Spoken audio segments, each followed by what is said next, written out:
Bonjour, j'espère que tu vas bien. Alors ce matin, j'ai juste un petit message à partager avec toi ce matin, c'est sur 2 vaut mieux que 1. Et la Bible nous explique pourquoi 2 vaut mieux que 1. La Bible nous dit que quand on est à 2, on est fort. Si l'un tombe, l'autre peut le relever. Si l'autre est faible, l'autre peut lui rendre fort. Si l'autre a froid, l'autre peut lui réchauffer. Et ce qui m'a beaucoup plus choqué, c'est que la Bible dit que malheur à celui qui est seul. Car s'il tombe, il n'y a pas un deuxième pour le relever. C'est là où mon message commence. Ça veut dire qu'il y a un problème quand on est seul? Non, j'ai compris une chose dans la vie. Le problème, ce n'est pas seulement d'être seul. Mais le plus grand problème, c'est d'être à 2 et se sentir seul. Le problème, ce n'est pas seulement d'avoir un compagnon près de toi. Mais le plus grand problème, c'est d'être accompagné par quelqu'un qui n'est pas avec toi.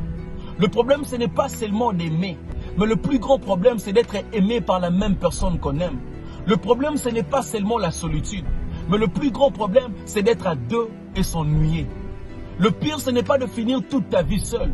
Mais le plus grand pire, c'est de finir toute ta vie avec une personne qui t'a toujours donné l'impression d'être seule. Le problème n'est pas seulement de faire les efforts pour une personne.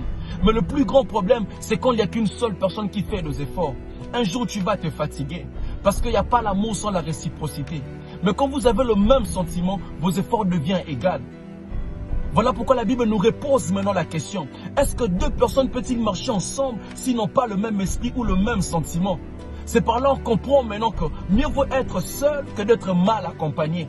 Mieux vaut être seul que d'être avec quelqu'un qui te fait sentir seul. Mieux vaut se valoriser seul que d'être dans un endroit où on ne te valorise pas. Mieux vaut compter sur soi que de compter sur quelqu'un qui n'est pas avec toi. C'est par là qu'on comprend que le problème n'est pas seulement de se marier, mais le problème c'est de bien se marier et de rester marié. Le problème ce n'est pas seulement de faire un choix, mais le plus grand danger, c'est de mal choisir avec qui partager tout le reste de ta vie. Parce que ce n'est pas le mariage qui rend heureux, mais c'est de se marier à la bonne personne qui rend heureux. Je n'ai pas vu quelqu'un perdre sa vie parce qu'il n'était pas marié ou parce qu'il s'est marié en retard.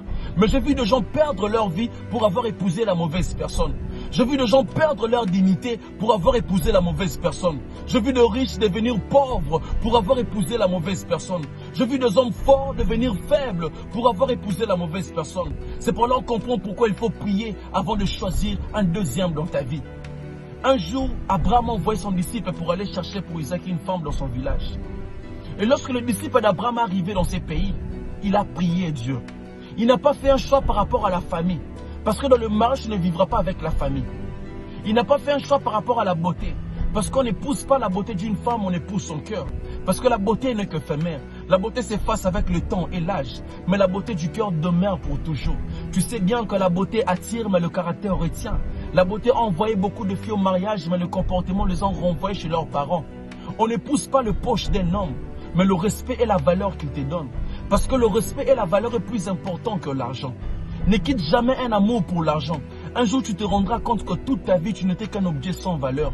N'aie jamais oublié que mieux vaut être la reine dans la maison d'un pauvre que d'être une salope dans la maison d'un riche. Mais le disciple d'Abraham, il avait fait un choix par rapport au signe qu'il avait demandé à Dieu. Il a dit à Dieu ceci: Père, toutes les filles qui viendraient épouser de l'eau ici, je vais leur demander à boire. À celle qui me dira bois, et je vais aussi donner à tes chameaux. Sans que je la demande, ça veut dire que c'est elle. Ça veut dire que quand tu rencontres un vrai deuxième dans ta vie, il y a des choses que tu ne demanderas plus. Tu ne demanderas plus de l'attention. Tu ne demanderas plus de l'amour. Tu ne demanderas plus qu'on t'appelle, qu'on t'écrit. Tu ne demanderas plus ça. Quand tu rencontres un vrai deuxième dans ta vie, tu ne te sentiras plus seul. Même s'il ne sera pas un crayon qui va écrire le bonheur de ta vie, mais au moins il sera la gomme qui va effacer la tristesse de ta vie. Même s'il ne va pas régler tous les problèmes de ta vie, mais au moins il ne te laissera plus l'affronter seul. Même s'il ne sera pas le premier ni le deuxième, mais au moins à part lui, il ne laissera plus le prochain exister. Voilà pourquoi il faut prier Dieu avant de s'engager. La meilleure façon de faire un bon choix, c'est de faire de ton Dieu ton premier choix. Voilà, c'est juste ça le petit message que j'allais partager avec toi ce matin. Alors, merci beaucoup, que mon Dieu vous bénisse. Merci beaucoup.